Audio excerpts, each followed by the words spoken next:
오늘 우리는 벌써 마태복음의 마지막 부분을 함께 읽습니다.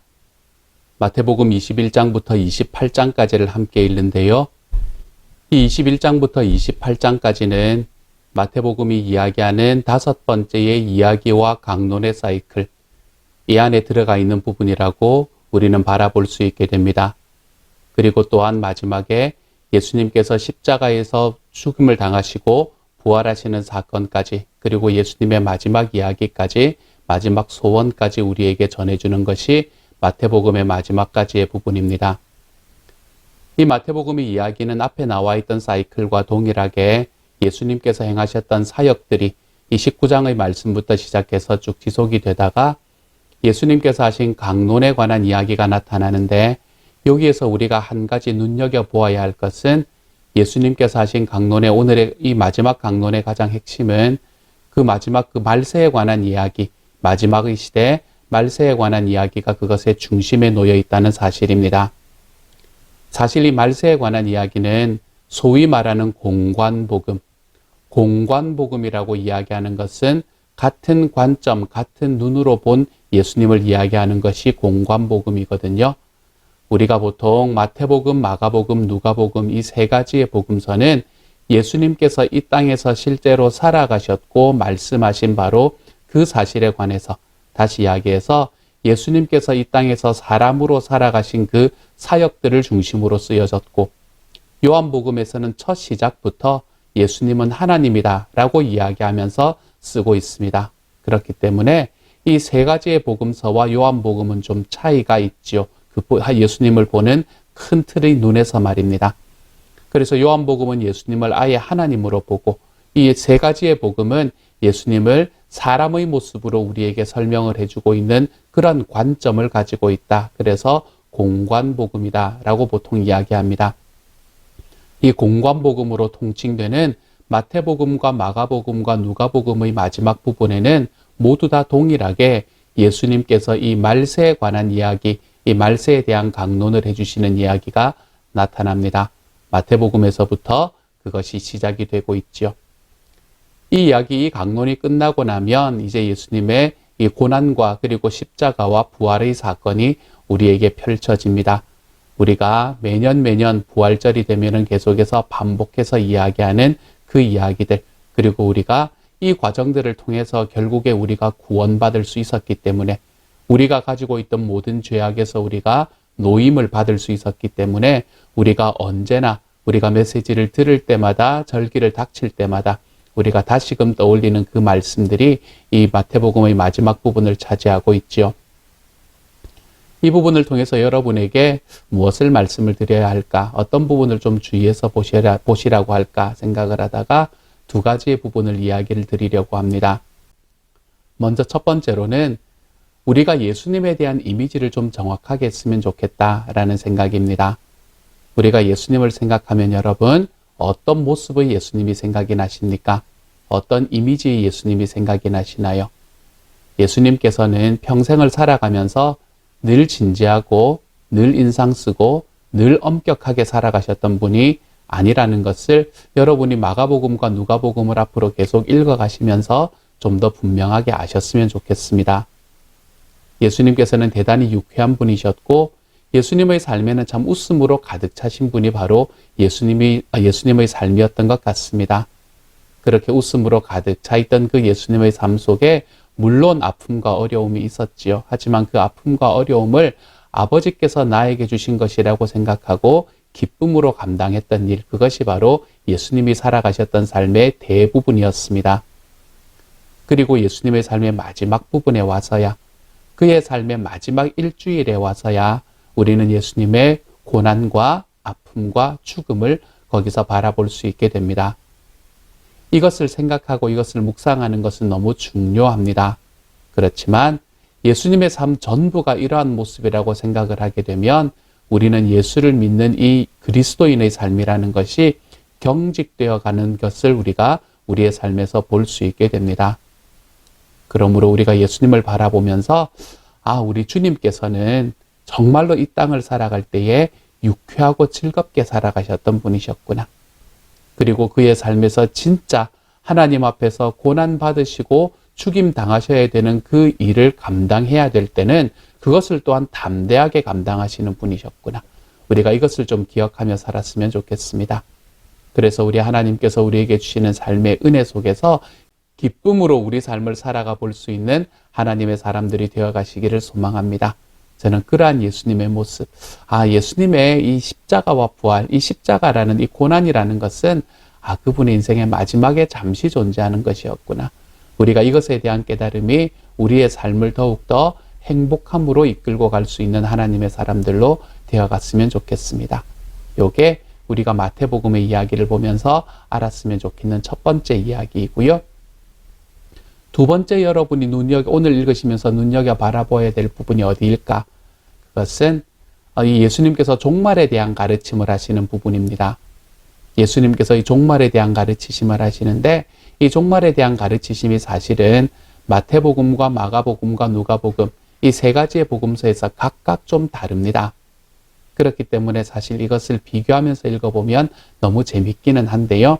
이 마태복음에서 나타나는 종말, 이 마태복음에서 나타나는 종말은 예수님께서 이 마태복음 유대인을 향해서 쓴 책이라 그랬잖아요. 그렇기 때문에 이 종말의 첫 시작을 성전이 무너지는 것으로부터 시작합니다. 유대인들이 그때 당시에 느끼기에 가장 컸던 것부터 시작하는 것이지요. 이런 식으로 해서 이제 쭉 진행이 되는 그런 이야기들이 이 마태복음 23장부터 25장까지의 말씀에서 나타나 있습니다.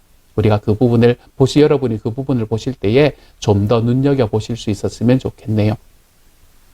우리가 마태복음의 핵심 사상이라는 것은 이 예수 그리스도로 말미암아서 구약에 약속되어 있는 이 하나님의 나라가 이 땅에 임했다. 이것을 강조하는 것이라고 말씀드렸습니다. 그래서 마태복음은 하나님의 나라, 이것이 그 전체의 중심에 있는 복음서라고 말씀드렸지요. 이 하나님의 나라라는 것은 어떤 곳인가 하면 하나님의 주권이 형성되어 있는 곳이고 하나님의 통치가 이루어지는 곳, 그곳이 바로 하나님의 나라라고 할 수 있겠습니다. 좀 더 쉽게 말하면 예수님께서 그 나라에서 왕이 되시는 곳, 바로 그곳이 하나님의 나라라고 할 수 있겠지요. 그런데 마태는 이 이야기와 더불어 그리스도가 오시기 전의 세계는 이 악마가 왕노릇하는 세계로 바라보는 그런 세계관을 가지고 있었던 것 같습니다. 사망과 죄와 절망의 그늘에 앉은 백성, 이 이야기가 이 세대의 사람들을 표현하는 말이었거든요. 사람들은 모두 죽음이라는 것에 꽉 매여서 어떻게 살아가야 될지 알지 못하는 이 마귀의 이 역사를 감당해야만 하는 그러한 사람들이 바로 이 땅에 살아가는 사람들이었다. 그들의 삶이다. 이렇게 표현하고 있는 겁니다.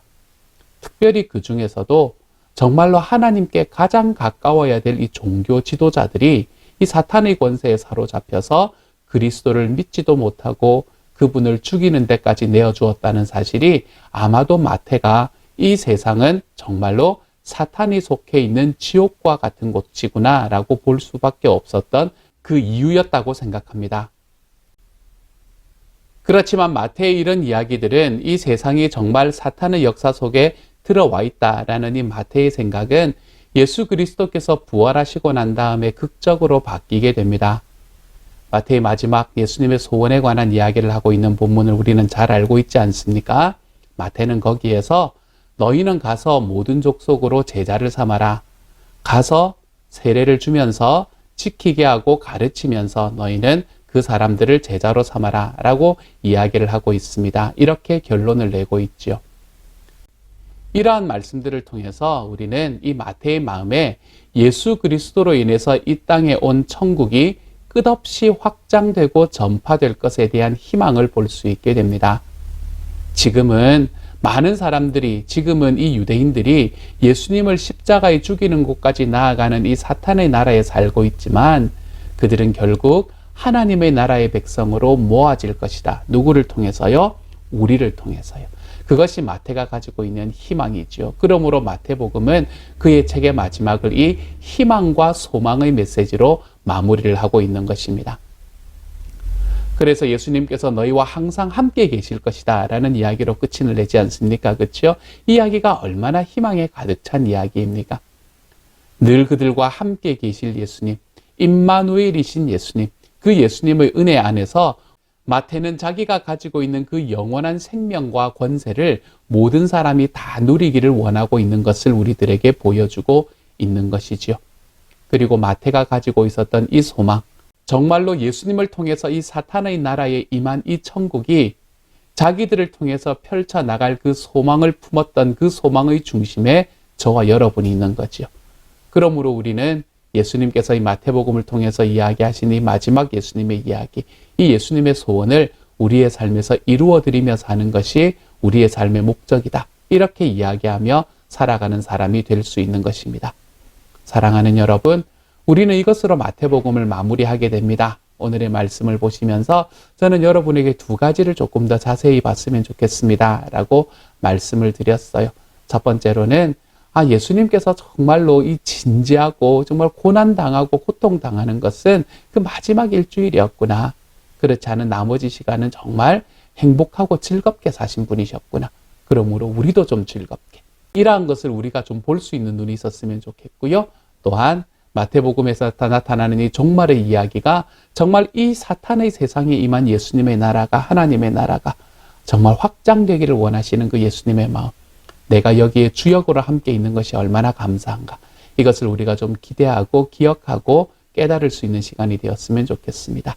3일 동안 마태복음을 함께 읽느라 애쓰셨습니다. 끝나고 나면 바로 이어지는 마태복음 21장부터 28장까지의 말씀을 통해서 하나님께서 우리에게 주시는 말씀의 은혜를 좀 깊이 경험하는 시간이 될 수 있기를 소망합니다. 특별히 오늘 부분 성경 낭송을 담당해 주신 백민희 목녀님께 깊이 감사드립니다. 같이 한번 기도하지요. 하나님, 마태복음을 읽을 수 있도록, 다 읽을 수 있도록 도와주시니 감사합니다. 하나님 지혜 주시고 저희에게 충성 더하여 주셔서 하나님 이 어신약 성경을 읽는 우리의 발걸음이 하나님이 보시기에 정말로 아름다운 발걸음이 될 수 있게 하시고 말씀을 볼 때마다 새로운 것들이 깨달아지는 시간이 될 수 있게 하여 주옵소서. 모든 말씀 예수님 이름으로 기도드립니다. 아멘.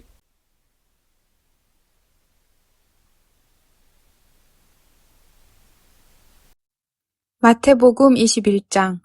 예수와 그 제자들이 예루살렘에 가까이 이르러 올리브산에 있는 벳박의 마을에 들어섰다. 그때 예수께서 두 제자를 보내시며 그들에게 말씀하셨다. 맞은편 마을로 가거라. 가서 보면 나귀 한 마리가 메어 있고 그 곁에 새끼가 있을 것이다. 풀어서 나에게로 끌고 오너라. 누가 너희에게 무슨 말을 하거든 주님께서 쓰려고 하십니다 하고 말하여라. 그리하면 곧 내어줄 것이다. 이것은 예언자를 시켜서 하신 말씀을 이루시려는 것이었다. 시온의 딸에게 말하여라. 보아라, 내 임금이 내게로 오신다. 그는 온유하시어 나귀를 타셨으니 어린 나귀, 곧 멍에 매는 짐승의 새끼다. 제자들이 가서 예수께서 지시하신 대로 어미 나귀와 새끼 나귀를 끌어다가 그 위에 겉옷을 얹으니 예수께서 올라타셨다. 큰 무리가 자기들의 겉옷을 길에다가 폈으며 다른 사람들은 나뭇가지를 꺾어다가 길에 깔았다. 그리고 앞에 서서 가는 무리와 뒤따라오는 무리가 외쳤다. 호산나 다윗의 자손께 복되시다. 주님의 이름으로 오시는 분, 더없이 높은 곳에서 호산나. 예수께서 예루살렘에 들어가셨을 때에 온 도시가 들떠서 물었다. 이 사람이 누구냐? 사람들은 그가 갈릴리 나사렛에서 나신 예언자 예수라고 말하였다. 예수께서 성전에 들어가셔서 성전 뜰에서 팔고 사는 사람들을 다 내쫓으시고 돈을 바꾸어주는 사람들의 상과 비둘기를 파는 사람들의 의자를 둘러 엎으시고 그들에게 말씀하셨다. 성경에 기록한 바 내 집은 기도하는 집이라고 불릴 것이다 하였다. 그런데 너희는 그것을 강도의 소굴로 만들어버렸다. 성전뜰에서 눈먼 사람들과 다리 저는 사람들이 예수께 다가왔다. 예수께서는 그들을 고쳐주셨다. 그러나 대제사장들과 율법학자들은 예수께서 하신 여러 가지 놀라운 일과 또 성전뜰에서 다윗의 자손에게 호산나 하고 외치는 아이들을 보고 화가 나서 예수께 말하였다. 당신은 아이들이 무엇라 하는지 듣고 있소? 예수께서 그들에게 말씀하셨다. 그렇다. 주님께서는 어린아이들과 젖먹이들의 입에서 찬양이 나오게 하셨다 하신 말씀을 너희는 읽어보지 못하였느냐? 예수께서 그들을 남겨두고 성 밖으로 나가 베다니로 가셔서 거기에서 밤을 지내셨다. 새벽에 성 안으로 들어오시는데 예수께서는 시장하셨다. 마침내 길가에 있는 무화과 나무 한 그루를 보시고 그 나무로 가셨으나 잎사귀 밖에는 아무것도 없으므로 그 나무에게 말씀하셨다. 이제부터 너는 영원히 열매를 맺지 못할 것이다. 그러자 무화과 나무가 곧 말라버렸다. 제자들은 이것을 보고 놀라서 말하였다. 무화과 나무가 어떻게 그렇게 당장 말라버렸을까? 예수께서 그들에게 말씀하셨다. 내가 진정으로 너에게 말한다.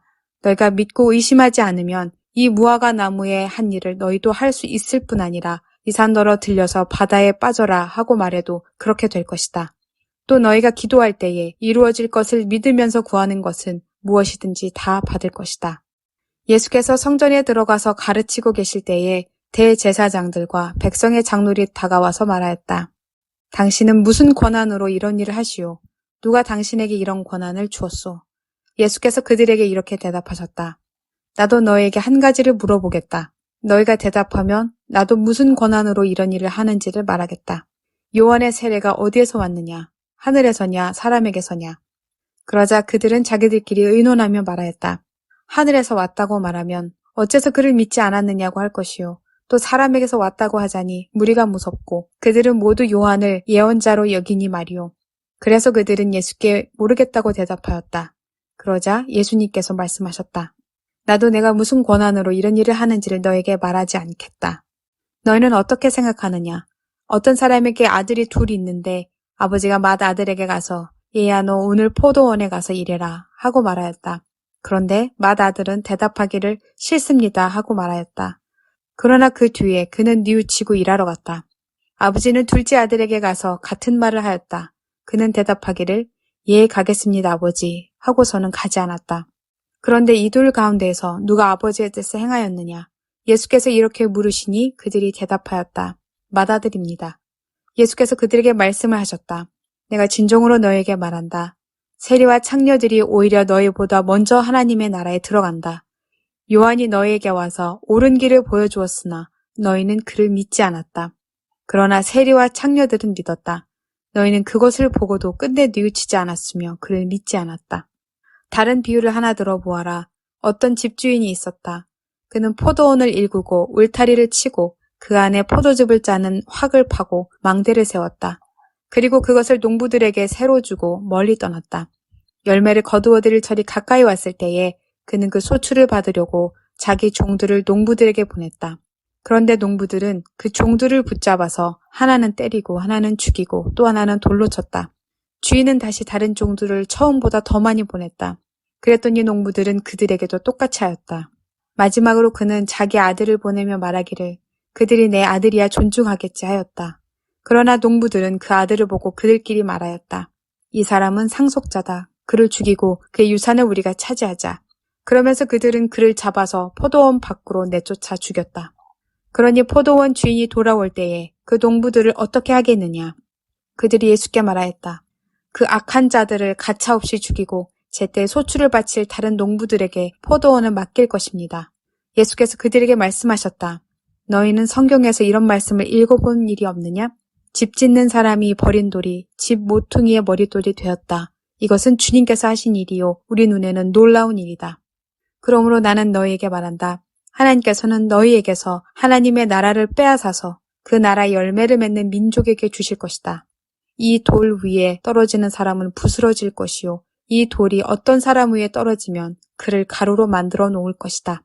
대제사장들과 바리새파 사람들은 예수의 비유를 듣고서 자기들을 가리켜 하시는 말씀임을 알아채고 그를 잡으려고 하였으나 무리들이 무서워서 그렇게 하지 못하였다. 무리가 예수를 예언자로 여기고 있었기 때문이다. 마태복음 22장. 예수께서 다시 여러 가지 비유로 그들에게 말씀하셨다. 하늘나라는 자기 아들의 혼인잔치를 베푼 어떤 임금에게 비길 수 있다. 임금이 자기 종들을 보내서 초대받은 사람들을 잔치에 불러오게 하였는데 그들은 오려고 하지 않았다. 그래서 다시 다른 종들을 보내며 이렇게 말하였다. 초대받은 사람들에게로 가서 음식을 다 차리고 황소와 살찐 짐승을 잡아서 모든 준비를 마쳤으니 어서 잔치에 오시라고 하여라. 그런데 초대받은 사람들은 그 말을 들은 척도 하지 않고 저마다 제 갈 곳으로 떠나갔다. 한 사람은 자기 밭으로 가고 한 사람은 장사하러 갔다. 그리고 나머지 사람들은 그의 종들을 붙잡아서 모욕하고 죽였다. 임금은 노에서 자기 군대를 보내서 그 살인자들을 죽이고 그들의 도시를 불살라버렸다. 그리고 자기 종들에게 말하였다. 혼인잔치는 준비되었는데 초대받은 사람들은 이것을 받을 만한 자격이 없다. 그러니 너희는 내 거리로 나가서 아무나 만나는 대로 잔치에 청해 오너라. 종들은 큰 길로 나가서 악한 사람이나 선한 사람이나 만나는 대로 다 데려왔다. 그래서 혼인잔치의 자리는 손님으로 가득 차게 되었다. 임금이 손님들을 만나러 들어갔다가 거기에 혼인 예복을 입지 않은 사람이 한 명 있는 것을 보고 그에게 묻기를 이 사람아, 그대는 혼인 예복을 입지 않았는데 어떻게 여기에 들어왔는가 하니 그는 아무 말도 하지 못하였다. 그때 임금이 종들에게 분부하였다. 이 사람의 손발을 묶어서 바깥 어두운 데로 내던져라. 거기서 슬피 울며 이를 갈 것이다. 부름받은 사람은 많으나 뽑힌 사람은 적다. 그때 바리새파 사람들이 나가서 어떻게 하면 말로 트집을 잡아서 예수를 올무에 걸리게 할까 의논하였다. 그런 다음에 그들은 자기네 제자들을 헤롯 당원들과 함께 예수께 보내어 이렇게 묻게 하였다. 선생님, 우리는 선생님이 진실한 분이시고 하나님의 길을 참되게 가르치시며 아무에게도 매이지 않으시는 줄 압니다. 선생님은 사람의 겉모습을 따지지 않으십니다. 그러니 선생님의 생각은 어떤지 말씀하여 주십시오. 황제에게 세금을 바치는 것이 옳습니까? 옳지 않습니까? 예수께서 그들의 간악한 생각을 아시고 말씀하셨다. 위선자들아, 어찌하여 나를 시험하느냐? 세금으로 내는 돈을 나에게 보여달라. 그들은 데나리온 한 입을 예수께 가져다 드렸다. 예수께서 그들에게 물으셨다. 이 초상은 누구의 것이며 적힌 글자는 누구를 가리키느냐? 그들이 대답하였다. 황제의 것입니다. 그때 예수께서 그들에게 말씀하셨다. 그렇다면 황제의 것은 황제에게 돌려주고 하나님의 것은 하나님께 돌려드려라. 그들이 이 말씀을 듣고 탄복하였다. 그들은 예수를 남겨두고 떠나갔다. 같은 날 사두개파 사람들이 예수께 와서 부활이 없다고 주장하면서 예수께 말하였다. 선생님, 모세가 말하기를 어떤 사람이 자식이 없이 죽으면 그 동생이 형수에게 장가들어서 그 후사를 세워주어야 한다 하였습니다. 그런데 우리 이웃에 7 형제가 있었습니다. 마지가 장가를 들었다가 자식이 없이 죽음으로 아내를 그의 동생에게 남겨놓았습니다. 둘째도, 셋째도 그렇게 해서 7이 다 그렇게 하기에 이르렀습니다. 맨 나중에는 그 여자도 죽었습니다. 그러니 부활 때에 그 여자는 누구의 아내가 되겠습니까? 7이 모두 그 여자를 아내로 맞아들였으니 말입니다. 예수께서 그들에게 대답하셨다. 너희는 성경도 모르고 하나님의 능력도 모르기 때문에 잘못 생각하고 있다. 부활 때에는 사람들은 장가도 가지 않고 시집도 가지 않고 하늘에 있는 천사들과 같다. 죽은 사람들의 부활을 두고 말하면서 너희는 아직도 하나님께서 너에게 하신 말씀을 읽어보지 못하였느냐? 하나님께서는 나는 아브라함의 하나님이요 이삭의 하나님이요 야곱의 하나님이다 하고 말씀하셨다. 하나님은 죽은 사람의 하나님이 아니라 살아있는 사람의 하나님이시다. 우리는 이 말씀을 듣고 예수의 가르침에 놀랐다. 바리새파 사람들이 예수가 사두개파 사람들의 말문을 막아버리셨다는 소문을 듣고 한자리에 모였다. 그리고 그들 가운데 율법 교사 하나가 예수를 시험하여 물었다. 선생님, 율법 가운데 어느 계명이 중요합니까? 예수께서 그에게 말씀하셨다. 내 마음을 다하고 내 목숨을 다하고 내 뜻을 다하여 주 너의 하나님을 사랑하여라 하였으니 이것이 가장 중요하고 으뜸가는 계명이다. 둘째 계명도 이것과 같은데 내 이웃을 내 몸과 같이 사랑하여라 한 것이다. 이 2 계명에 온 율법과 예언서의 본 뜻이 달려있다. 바리새파 사람들이 모였을 때에 예수께서 그들에게 물으셨다. 너희는 그리스도를 어떻게 생각하느냐? 그는 누구의 자손이냐? 그들이 예수께 대답하였다. 다윗의 자손입니다. 예수께서 다시 그들에게 말씀하셨다. 그러면 다윗이 성령의 감동을 받아 그를 주님이라고 부르면서 말하기를 주님께서 내 주께 말씀하셨다. 내가 내 원수를 내 발 아래에 굴복시킬 때까지 너는 내 오른쪽에 앉아 있으라 하였으니 이것이 어찌 된 일이냐. 다윗이 그리스도를 주라고 불렀는데 어떻게 그리스도가 그의 자손이 되겠느냐. 그러자 아무도 예수께 한마디도 대답하지 못했으며 그날부터는 그에게 감히 묻는 사람도 없었다. 마태복음 23장. 그때 예수께서 무리와 제자들에게 말씀하셨다. 율법학자들과 바리새파 사람들은 모세 자리에 앉은 사람들이다. 그러므로 그들이 너에게 말하는 것은 무엇이든지 다 행하고 지켜라. 그러나 그들의 행실은 따르지 말아라. 그들은 말만 하고 행하지는 않는다. 그들은 지기 힘든 무거운 짐을 묶어서 남의 어깨에 지우지만 자기들은 그 짐을 나르는데 손가락 하나도 까딱하려고 하지 않는다. 그들이 하는 모든 일은 사람들에게 보이려고 하는 것이다. 그들은 경문곽을 크게 만들어서 차고 다니고 옷수를 길게 늘어뜨린다. 그리고 잔치에서는 윗자리에, 회당에서는 높은 자리에 앉기를 좋아하며 장터에서 인사받기와 사람들에게 랍비라고 불리기를 좋아한다. 그러나 너희는 랍비라는 호칭을 듣지 말아라. 너희의 선생은 한 분뿐이요 너희는 모두 형제 자매들이다. 또 너희는 땅에서 아무도 너희의 아버지라고 부르지 말아라. 너희의 아버지는 하늘에 계신 분 한 분뿐이시다. 또 너희는 지도자라는 호칭을 듣지 말아라. 너희의 지도자는 그리스도 한 분뿐이시다. 너희 가운데서 으뜸가는 사람은 너희를 섬기는 사람이 되어야 한다. 자기를 높이는 사람은 낮아지고 자기를 낮추는 사람은 높아질 것이다. 율법학자들과 바리새파 사람들아, 위선자들아, 너희에게 화가 있다. 너희는 사람들이 들어오지 못하도록 하늘나라의 문을 닫기 때문이다. 너희는 자기도 들어가지 않고 들어가려 하는 사람도 들어가지 못하게 하고 있다. 율법학자들과 바리새파 사람들아, 위선자들아, 너희에게 화가 있다. 너희는 개종자 한 사람을 만들려고 바다와 육지를 두루 다니다가 하나가 생기면 그를 너희보다 배나 더 못된 지옥의 자식으로 만들어버리기 때문이다. 눈먼 인도자들아, 너희에게 화가 있다. 너희는 말하기를 누구든지 성전을 두고 맹세하면 아무래도 좋으나 누구든지 성전에 금을 두고 맹세하면 지켜야 한다고 한다. 어리석고 눈먼 자들아, 어느 것이 더 중하냐? 금이냐, 그 금을 거룩하게 하는 성전이냐? 또 너희는 말하기를 누구든지 제단을 두고 맹세하면 아무래도 좋으나 누구든지 그 제단 위에 놓여있는 재물을 두고 맹세하면 지켜야 한다고 한다. 눈먼 자들아, 어느 것이 더 중하냐? 재물이냐? 그 재물을 거룩하게 하는 제단이냐? 제단을 두고 맹세하는 사람은 제단과 그 위에 있는 모든 것을 두고 맹세하는 것이요. 성전을 두고 맹세하는 사람은 성전과 그 안에 계신 분을 두고 맹세하는 것이다. 또 하늘을 두고 맹세하는 사람은 하나님의 보좌와 그 보좌에 앉아 계신 분을 두고 맹세하는 것이다. 율법학자들과 바리새파 사람들아, 위선자들아, 너에게 화가 있다. 너희는 박하와 회양과 근처의 11조는 드리면서 정의와 자비와 신의와 같은 율법의 더 중요한 요소들은 버렸다. 그것들도 소홀히 하지 않아야 했지만 이것들도 마땅히 행해야 했다. 눈먼 인도자들아, 너희는 하루살이는 걸러내면서 낙타는 삼키는구나. 율법학자들과 바리새파 사람들아, 위선자들아, 너희에게 화가 있다. 너희는 잔과 접시의 겉은 깨끗이 하지만 그 안은 탐욕과 방종으로 가득 채우기 때문이다. 눈먼 바리새파 사람들아, 먼저 잔 안을 깨끗이 하여라. 그러면 그 겉도 깨끗하게 될 것이다. 율법학자들과 바리새파 사람들아, 위선자들아, 너희에게 화가 있다. 너희는 회칠한 무덤과 같기 때문이다.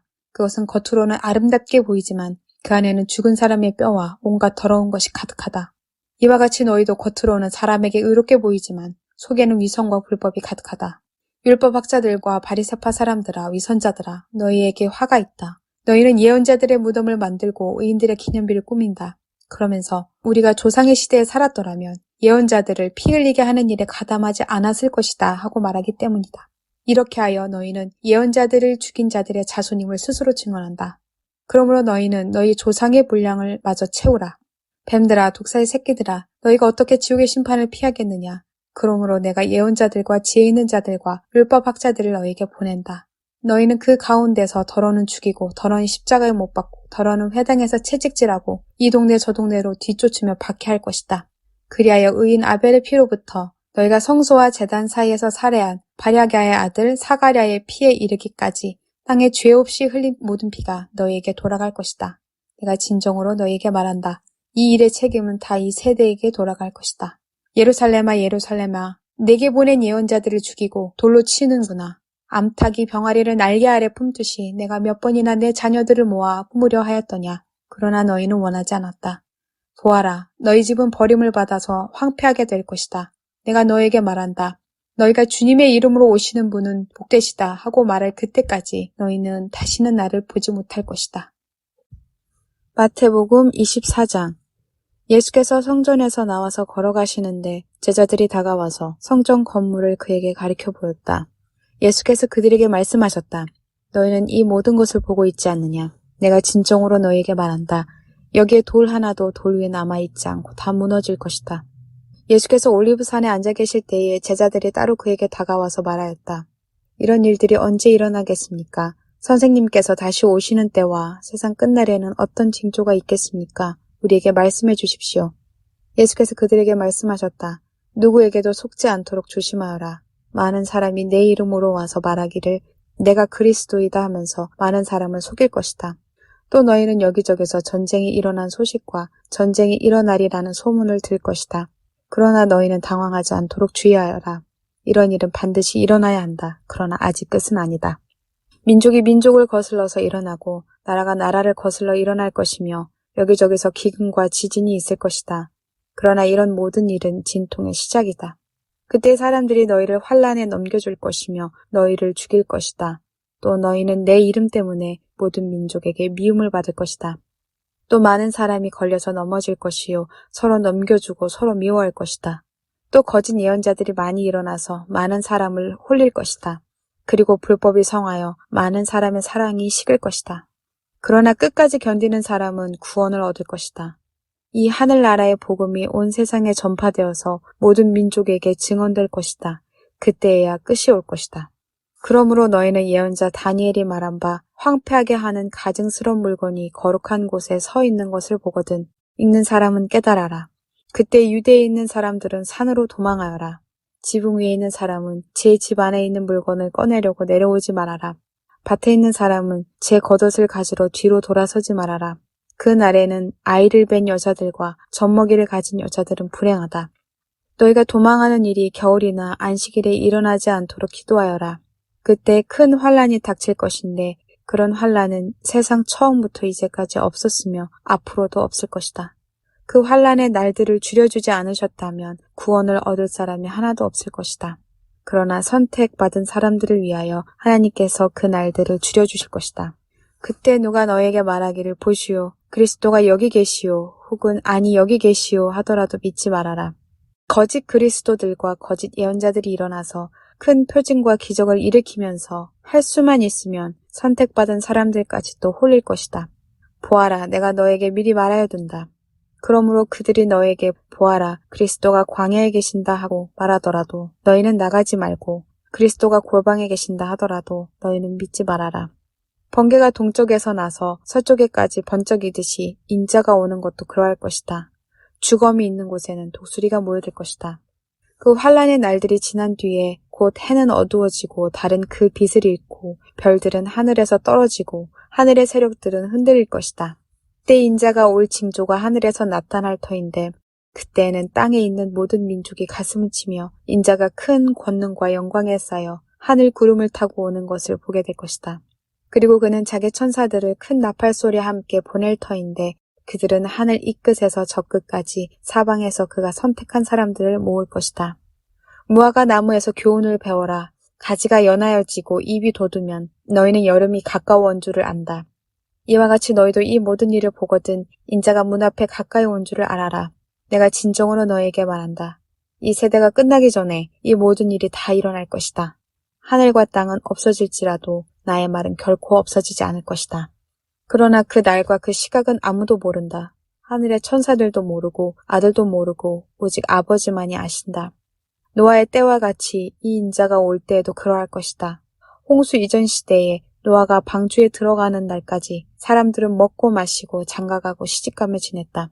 홍수가 나서 그들을 모두 휩쓸어 가기까지 그들은 아무것도 알지 못하였다. 인자가 올 때에도 그러할 것이다. 그때에 두 사람이 밭에 있을 터이나 하나는 데려가고 하나는 버려둘 것이다. 두 여자가 맷돌을 갈고 있을 터이나 하나는 데려가고 하나는 버려둘 것이다. 그러므로 깨어 있어라. 너희는 너희 주님께서 어느 날에 오실지를 알지 못하기 때문이다. 이것을 명심하여라. 집주인이 도둑이 밤 몇 시에 올지 알고 있으면 그는 깨어 있어서 도둑이 집을 뚫고 들어오도록 내버려 두지 않았을 것이다. 그러므로 너희도 준비하고 있어라. 너희가 생각하지도 않은 시각에 인자가 올 것이기 때문이다. 누가 신실하고 슬기로운 종이겠느냐. 주인이 그에게 자기 집 하인들을 통솔하게 하고 제때의 양식을 내주라고 맡겼으면 그는 어떻게 해야 하겠느냐. 주인이 돌아와서 볼 때에 그렇게 하고 있는 그 종은 복이 있다. 내가 진정으로 너에게 말한다. 주인은 자기 모든 재산을 그에게 맡길 것이다. 그러나 그가 나쁜 종이어서 마음속으로 생각하기를 주인이 늦게 오시는구나 하면서 동료들을 때리고 술 친구들과 어울려 먹고 마시면 생각하지도 않은 날에 뜻밖의 시각에 그 종의 주인이 와서 그 종을 처벌하고 위선자들이 받을 벌을 내릴 것이다. 거기서 슬피 울며 이를 가는 일이 있을 것이다. 마태복음 25장. 그런데 하늘나라는 저마다 등불을 들고 신랑을 맞으러 나간 10 처녀에 비길 수 있을 것이다. 그 가운데서 5은 어리석고 5은 슬기로웠다. 어리석은 처녀들은 등불을 가졌으나 기름은 갖고 있지 않았다. 그러나 슬기로운 처녀들은 자기들의 등불과 함께 통에 기름도 마련하였다. 신랑이 늦어지니 처녀들은 모두 졸다가 잠이 들었다. 그런데 한밤중에 외치는 소리가 났다. 보아라, 신랑이다. 나와서 맞이하여라. 그때 그 처녀들이 모두 일어나서 제 등불을 손질하였다. 미련한 처녀들이 슬기로운 처녀들에게 말하기를 우리 등불이 꺼져가니 너희의 기름을 좀 나누어 다오 하였다. 그러나 슬기로운 처녀들이 대답하였다. 그렇게 하면 우리에게나 너희에게나 다 모자랄 터이니 안 된다. 차라리 기름 장수들에게 가서 사서 써라. 미련한 처녀들이 기름을 사러 간 사이에 신랑이 왔다. 준비하고 있던 처녀들은 신랑과 함께 혼인잔치에 들어가고 문은 닫혔다. 그 뒤에 나머지 처녀들이 와서 주님 주님 문을 열어주십시오 하고 애원하였다. 그러나 신랑이 대답하기를 내가 진정으로 너에게 말한다. 나는 너희를 알지 못한다 하였다. 그러므로 깨어 있어라. 너희는 그날과 그 시각을 알지 못하기 때문이다. 또 하늘나라는 이런 사정과 같다. 어떤 사람이 여행을 떠나면서 자기 종들을 불러서 자기의 재산을 그들에게 맡겼다. 그는 각 사람의 능력을 따라 한 사람에게는 5달란트를 주고 또 한 사람에게는 2달란트를 주고 또 다른 한 사람에게는 1달란트를 주고 떠났다. 5달란트를 받은 사람은 곧 가서 그것으로 장사를 하여 5달란트를 더 벌었다. 2달란트를 받은 사람도 그와 같이 하여 2달란트를 더 벌었다. 그러나 1달란트 받은 사람은 가서 땅을 파고 주인의 돈을 숨겼다. 오랜 뒤에 그 종들의 주인이 돌아와서 그들과 셈을하게 되었다. 5달란트를 받은 사람은 5달란트를 더 가지고 와서 말하기를 주인님, 주인께서 5달란트를 내게 맡기셨는데 보십시오. 5달란트를 더 벌었습니다. 하였다. 그의 주인이 그에게 말하였다. 잘했다. 착하고 신실한 종아. 내가 적은 일에 신실하였으니 이제 내가 많은 일을 내게 맡기겠다. 와서 주인과 함께 기쁨을 누려라. 2달란트를 받은 사람도 다가와서 주인님, 주인님께서 2달란트를 내게 맡기셨는데 보십시오. 2달란트를 더 벌었습니다. 하고 말하였다. 그의 주인이 그에게 말하였다. 잘했다. 착하고 신실한 종아. 내가 적은 일에 신실하였으니 이제 내가 많은 일을 내게 맡기겠다. 와서 주인과 함께 기쁨을 누려라. 그러나 1달란트를 받은 사람은 다가와서 말하였다. 주인님, 나는 주인이 굳은 분이시라 심지 않은 데서 거두시고 뿌리지 않은 데서 모으시는 줄로 알고 무서워하여 물러가서 그 달란트를 땅에 숨겨두었습니다. 보십시오. 여기에 그 돈이 있으니 받으십시오. 그러자 그의 주인이 그에게 말하였다. 악하고 게으른 종아. 너는 내가 심지 않은 데서 거두고 뿌리지 않은 데서 모으는 줄 알았다. 그렇다면 너는 내 돈을 돈놀이하는 사람에게 맡겼어야 했다. 그랬더라면 내가 와서 내 돈에 이자를 붙여 받았을 것이다. 그에게서 그 1달란트를 빼앗아서 10달란트를 가진 사람에게 주어라. 가진 사람에게는 더 주어서 넘치게 하고 갖지 못한 사람에게서는 있는 것마저 빼앗을 것이다. 이 쓸모없는 종을 바깥 어두운 데로 내쫓아라. 거기서 슬피 울며 이를 가는 일이 있을 것이다. 인자가 모든 천사와 더불어 영광에 둘러싸여서 올 때에 그는 자기의 영광의 보좌에 앉을 것이다. 그는 모든 민족을 그의 앞에 불러 모아 목자가 양과 염소를 가르듯이 그들을 갈라서 양은 그의 오른쪽에 염소는 그의 왼쪽에 세울 것이다. 그때 임금은 자기 오른쪽에 있는 사람들에게 말하기를 내 아버지께 복을 받은 사람들아 와서 창세로부터 너희를 위하여 준비한 이 나라를 차지하여라. 너희는 내가 줄일 때에 내게 먹을 것을 주었고 목마를 때에 마실 것을 주었으며 나그네로 있을 때에 영접하였고 헐벗었을 때에 입을 것을 주었고 병들어 있을 때에 돌보아 주었고 감옥에 갇혀 있을 때에 찾아주었다 할 것이다. 그때 의인들은 그에게 대답하기를 주님, 우리가 언제 주님께서 줄이신 것을 보고 잡수실 것을 드리고 목마르신 것을 보고 마실 것을 드리고 나그네 되신 것을 보고 영접하고 헐벗으신 것을 보고 입을 것을 드리고 언제 병드시거나 감옥에 갇히신 것을 보고 찾아갔습니까? 하고 말할 것이다. 임금이 그들에게 말하기를 내가 진정으로 너에게 말한다. 너희가 여기 내 형제 자매 가운데 지극히 보잘것없는 사람 하나에게 한 것이 곧 내게 한 것이다 할 것이다. 그때 임금은 왼쪽에 있는 사람들에게도 말할 것이다. 저주받은 자들아, 내게서 떠나서 악마와 그 졸개들을 가두려고 준비한 영원한 불 속으로 들어가라. 너희는 내가 줄일 때에 내게 먹을 것을 주지 않았고 목마를 때에 마실 것을 주지 않았고 나그네로 있을 때 영접하지 않았고 헐벗었을 때 입을 것을 주지 않았고 병들어 있을 때나 감옥에 갇혀 있을 때 찾아주지 않았다. 그때 그들도 이렇게 말할 것이다. 주님, 우리가 언제 주님께서 굶주리신 것이나 목마르신 것이나 나그네 되신 것이나 헐벗으신 것이나 병드신 것이나 감옥에 갇히신 것을 보고도 돌보아 드리지 않았다는 것입니까? 그때 임금이 그들에게 대답하기를 내가 진정으로 너에게 말한다. 여기 이 사람들 가운데서 지극히 보잘것없는 사람 하나에게 하지 않은 것이 곧 내게 하지 않은 것이다 하고 말할 것이다. 그리하여 그들은 영원한 형벌로 들어가고 의인들은 영원한 생명으로 들어갈 것이다. 마태복음 26장. 예수께서 이 모든 말씀을 마치셨을 때에 자기 제자들에게 말씀하셨다. 너희가 아는 대로 이틀이 지나면 유월절인데 인자가 넘겨져서 십자가에 달릴 것이다. 그즈음 대제사장들과 백성들의 장로들이 가야바라는 대제사장의 관저에 모여서 예수를 속임수로 잡아서 죽이려고 모의하였다. 그러나 그들은 백성 가운데서 소동이 일어날지도 모르니 명절에는 하지 맙시다 하고 말하였다. 그런데 예수께서 베다니에서 나병 환자 시몬의 집에 계실 때에 한 여자가 매우 값진 향유 한 옥합을 가지고 와서는 음식을 잡수시고 계시는 예수의 머리에 부었다. 그런데 제자들이 이것을 보고 분개하여 말하였다. 왜 이렇게 낭비하는 거요? 이 향유를 비싼 값에 팔아서 가난한 사람들에게 줄 수 있었을 텐데요. 예수께서 이것을 보시고 그들에게 말씀하셨다. 왜 이 여자를 괴롭히느냐? 그는 내게 아름다운 일을 하였다. 가난한 사람들은 늘 너희와 함께 있지만 나는 늘 너희와 함께 있는 것이 아니다. 이 여자가 내 몸에 향유를 부은 것은 내 장례를 치르려고 한 것이다. 내가 진정으로 너희에게 말한다. 온 세상 어디서든지 이 복음이 전파되는 곳에서는 이 여자가 한 일도 전해져서 그를 기억하게 될 것이다. 그때의 12제자 가운데 하나인 가롯 사람 유다라는 자가 대제사장들에게 가서 이렇게 말하였다.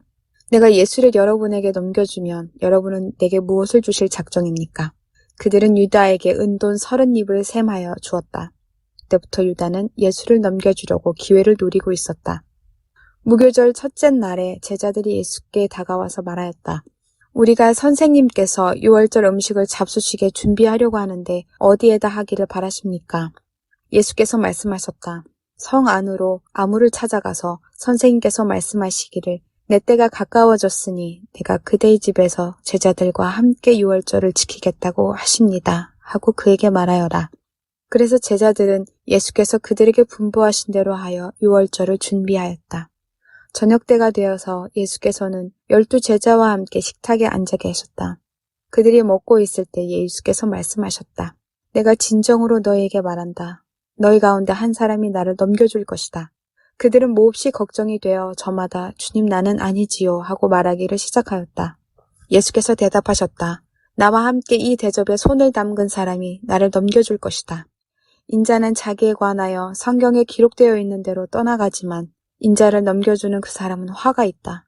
그 사람은 차라리 태어나지 않았더라면 자기에게 좋았을 것이다. 예수를 넘겨줄 사람인 유다가 말하기를 선생님 나는 아니지요 하니 예수께서 그에게 내가 말하였다 하고 대답하셨다. 그들이 먹고 있을 때에 예수께서 빵을 들어서 축복하신 다음에 떼어서 제자들에게 주시고 말씀하셨다. 받아서 먹어라. 이것은 내 몸이다. 또 잔을 들어서 감사 기도를 드리신 다음에 그들에게 주시고 말씀하셨다. 모두 돌려가며 이 잔을 마셔라. 이것은 죄를 사하려 주려고 많은 사람을 위하여 흘리는 나의 피, 곧 언약의 피다. 내가 너에게 말한다. 이제부터 내가 나의 아버지의 나라에서 너희와 함께 새 것을 마실 그날까지 나는 포도나무 열매로 빚은 것을 절대로 마시지 않을 것이다. 그들은 찬송을 부르고 올리브산으로 갔다. 그때 예수께서 제자들에게 말씀하셨다. 오늘 밤에 너희는 모두 나를 버릴 것이다. 성경에 기록하기를 내가 목자를 칠 것이니 양떼가 흩어질 것이다 하였다. 그러나 내가 살아난 뒤에 너희보다 먼저 갈릴리로 갈 것이다. 베드로가 예수께 말하였다. 비록 모든 사람이 다 주님을 버릴지라도 나는 절대로 버리지 않겠습니다. 예수께서 그에게 말씀하셨다. 내가 진정으로 내게 말한다. 오늘 밤에 닭이 울기 전에 네가 3번 나를 모른다고 할 것이다. 베드로가 예수께 말하였다. 주님과 함께 죽는 한이 있을지라도 절대로 주님을 모른다고 하지 않겠습니다. 그리고 다른 제자들도 모두 그렇게 말하였다. 그때 예수께서 제자들과 함께 겟세마네라고 하는 곳에 가서 그들에게 말씀하셨다. 내가 저기 가서 기도하는 동안에 너희는 여기에 앉아 있어라. 그리고 베드로와 세베대의 2 아들을 데리고 가서 근심하며 괴로워하기 시작하셨다. 그때 예수께서 그들에게 말씀하셨다. 내 마음이 괴로워 죽을 지경이다. 너희는 여기에 머무르며 나와 함께 깨어 있어라. 예수께서는 조금 더 나아가 얼굴을 땅에 대고 엎드려서 기도하셨다. 나의 아버지, 하실 수만 있으시면 이 잔을 내게서 지나가게 해 주십시오. 그러나 내 뜻대로 하지 마시고 아버지의 뜻대로 해 주십시오. 그리고 제자들에게 와서 보시니 그들은 자고 있었다. 그래서 베드로에게 말씀하셨다. 이렇게 너희는 1시간도 나와 함께 깨어 있을 수 없느냐? 시험에 빠지지 않도록 깨어 기도하여라. 마음은 원하지만 육신이 약하구나. 예수께서 다시 2번째로 가서 기도하셨다. 나의 아버지, 내가 마시지 않고서는 이 잔이 내게서 지나갈 수 없는 것이면 아버지의 뜻대로 해 주십시오. 예수께서 다시 와서 보시니 그들은 자고 있었다. 그들은 너무 졸려서 눈을 뜰 수 없었던 것이다. 예수께서는 그들을 그대로 두고 다시 가서 또 다시 같은 말씀으로 3번째로 기도하셨다. 그리고 제자들에게 와서 그들에게 말씀하셨다. 이제 남은 시간은 자고 쉬어라. 보아라, 때가 이르렀다. 인자가 죄인들의 손에 넘어간다. 일어나서 가자. 보아라, 나를 넘겨줄 자가 가까이 왔다. 예수께서 아직 말씀하고 계실 때에 12 제자 가운데 하나인 유다가 왔다. 대제사장들과 백성의 장로들이 보낸 무리가 칼과 몽둥이를 들고 그와 함께하였다. 그런데 예수를 넘겨줄 자가 그들에게 암호를 정하여 주기를 내가 입을 맞추는 사람이 바로 그 사람이니 그를 잡으시오 하고 말해 놓았다. 유다가 곧바로 예수께 다가가서 안녕하십니까 선생님 하고 말하고 그에게 입을 맞추었다. 예수께서 그에게 친구여 무엇하러 여기에 왔느냐 하고 말씀하시니 그들이 다가와서 예수께 손을 대어 붙잡았다. 그때 예수와 함께 있던 사람들 가운데 한 사람이 손을 뻗쳐 자기 칼을 빼어 대제사장의 조응을 내리쳐서 그의 귀를 잘랐다. 그때 예수께서 그에게 말씀하셨다. 네 칼을 칼집에 도로 꽂아라. 칼을 쓰는 사람은 모두 칼로 망한다. 너희는 내가 나의 아버지께 당장에 12군단 이상의 천사들을 내 곁에 세워주시기를 청할 수 있다고 생각하지 않느냐? 그러나 그렇게 되면 이런 일이 반드시 일어나야 한다고 한 성경 말씀이 어떻게 이루어지겠느냐? 그때 예수께서 무리에게 말씀하셨다. 너희는 강도에게 하듯이 칼과 몽둥이를 들고 나를 잡으러 왔느냐? 내가 날마다 성전에 앉아서 가르치고 있었건만 너희는 내게 손을 대지 않았다. 그러나 이 모든 일을 이렇게 되게 하신 것은 예언자들의 글을 이루려고 하신 것이다. 그때의 제자들은 모두 예수를 버리고 달아났다. 예수를 잡은 사람들은 그를 대제사장 가야바에게로 끌고 갔다. 거기에는 율법학자들과 장로들이 모여 있었다. 그런데 베드로는 멀찍이 떨어져서 예수를 뒤따라 대제사장의 집 안마당에까지 갔다. 그는 결말을 보려고 안으로 들어가서 하인들 틈에 끼어 앉았다. 대제사장들과 온 공의회가 예수를 사형에 처하려고 그분을 고발할 거짓 증거를 찾고 있었다. 많은 사람이 나서서 거짓 증언을 하였으나 쓸만한 증거는 얻지 못하였다. 그런데 마침내 2 사람이 나서서 말하였다. 이 사람이 하나님의 성전을 허물고 사흘 만에 세울 수 있다고 하였습니다. 그러자 대제사장이 일어서서 예수께 말하였다. 이 사람들이 그대에게 불리하게 증언하는데도 아무 답변도 하지 않소? 그러나 예수께서는 잠잠코 계셨다. 그래서 대제사장이 예수께 말하였다. 내가 살아계신 하나님을 걸고 그대에게 명령하니 우리에게 말해주시오. 그대가 하나님의 아들 그리스도요? 예수께서 그에게 말씀하셨다. 당신이 말하였소. 그러나 내가 당신들에게 다시 말하오. 이제로부터 당신들은 인자가 권능의 보좌 오른쪽에 앉아있는 것과 하늘 구름을 타고 오는 것을 보게 될 것이요. 그때의 대제사장은 자기 옷을 찢고 큰 소리로 말하였다. 그가 하나님을 모독하였소. 이제 우리에게 이 이상 증인이 무슨 필요가 있겠소. 보시오, 여러분은 방금 하나님을 모독하는 말을 들었소. 여러분의 생각은 어떠하오? 그러자 그들이 대답하였다. 그는 사형을 받아야 합니다. 그때 그들은 예수의 얼굴에 침을 뱉고 그를 주먹으로 치고 또 덜어는 손바닥으로 때리기도 하며 말하였다. 그리스도야, 너를 때린 사람이 누구인지 알아맞추어 보아라. 베드로가 안뜰 바깥쪽에 앉아 있었는데 한 하녀가 그에게 다가와서 말하였다. 당신도 저 갈릴리 사람 예수와 함께 다닌 사람이네요. 베드로는 여러 사람 앞에서 부인하였다. 나는 내가 무슨 말을 하는지 모르겠다. 그리고서 베드로가 대문에 있는 데로 나갔을 때에 다른 하녀가 그를 보고 거기에 있는 사람들에게 말하였다. 이 사람은 나사렛 예수와 함께 다니던 사람입니다. 그러자 베드로는 맹세하고 다시 부인하였다. 나는 그 사람을 알지 못하오. 조금 뒤에 거기에 서 있는 사람들이 베드로에게 다가와서 베드로에게 말하였다. 당신은 틀림없이 그들과 한패요. 당신의 말씨를 보니 당신이 누군지 분명히 드러나오. 그때 베드로는 저주하며 맹세하여 말하였다. 나는 그 사람을 알지 못하오. 그러자 곧 닭이 울었다. 베드로는 닭이 울기 전에 내가 나를 3번 부인할 것이다 하신 예수의 말씀이 생각나서 바깥으로 나가서 몹시 울었다. 마태복음 27장. 새벽이 되어서 대제사장들과 백성의 장로들이 모두 예수를 죽이기로 결의하였다. 그들은 예수를 결박하여 끌고 가서 총독 빌라도에게 넘겨주었다. 그때 예수를 넘겨준 유다는 그가 유죄 판결을 받으신 것을 보고 뉘우쳐 그 은돈 30입을 대제사장들과 장로들에게 돌려주고 말하였다. 내가 죄 없는 피를 팔아 넘김으로 죄를 지었소. 그러나 그들은 그것이 우리와 무슨 상관이요 그대의 문제요 하고 말하였다. 유다는 그 은돈을 성전에 내던지고 물러가서 스스로 목을 매달아 죽었다. 대제사장들은 그 은돈을 거두어 말하였다. 이것은 핏값이니 성전 금고에 넣으면 안 돼요. 그들은 의논한 끝에 그 돈으로 토기장에 밭을 사서 나그네들의 묘지로 사용하기로 하였다. 그 밭은 오늘날까지 피밭이라고 한다. 그래서 예언자 예레미야를 시켜서 하신 말씀이 이루어졌다. 그들이 은돈 30입, 곧 이스라엘 자손이 값을 매긴 사람의 몸값을 받아서 그것을 주고 토기장에 밭을 샀으니 주님께서 내게 지시하신 그대로다. 예수께서 총독 앞에 서시니 총독이 예수께 물었다. 당신이 유대인의 왕이요? 그러나 예수께서는 당신이 그렇게 말하고 있소 하고 말씀하셨다. 예수께서는 대제사장들과 장로들이 고발하는 말에는 아무 대답도 하지 않으셨다. 그때 빌라도가 예수께 말하였다. 사람들이 저렇게 여러 가지로 당신에게 불리한 증언을 하는데 들리지 않소? 예수께서 한마디도 단 한 가지 고발에도 대답하지 않으시니 총독은 매우 이상히 여겼다. 명절 때마다 총독이 무리가 원하는 죄수 하나를 놓아주는 관례가 있었다. 그런데 그때에 바라바라고 하는 소문난 죄수가 있었다. 무리가 모였을 때에 빌라도가 그들에게 말하였다. 여러분은 내가 누구를 놓아주기를 바라오. 바라바요. 그리스도라고 하는 예수요. 빌라도는 그들이 시기하여 예수를 넘겨주었음을 알았던 것이다. 빌라도가 재판석에 앉아있을 때에 그의 아내가 사람을 보내어 말을 전하였다. 당신은 그 옳은 사람에게 아무 관여도 하지 마세요. 지난밤 꿈에 내가 그 사람 때문에 몹시 괴로웠어요. 그러나 대제사장들과 장로들은 무리를 구슬러서 바라바를 놓아달라고 하고 예수를 죽이라고 요청하게 하였다. 총독이 그들에게 물었다. 이 두 사람 가운데서 누구를 놓아주기를 바라오. 그들이 말하였다. 바라바요. 그때 빌라도가 그들에게 말하였다. 그러면 그리스도라고 하는 예수는 나더러 어떻게 하라는 거요? 그들이 모두 말하였다. 그를 십자가에 못 박으시오. 빌라도가 말하였다. 정말 이 사람이 무슨 나쁜 일을 하였소? 사람들이 더욱 큰 소리로 외쳤다. 십자가에 못 박으시오. 빌라도는 자기로서는 어찌할 도리가 없다는 것과 또 밀란이 일어나려 하는 것을 보고 물을 가져다가 무리 앞에서 손을 씻고 말하였다.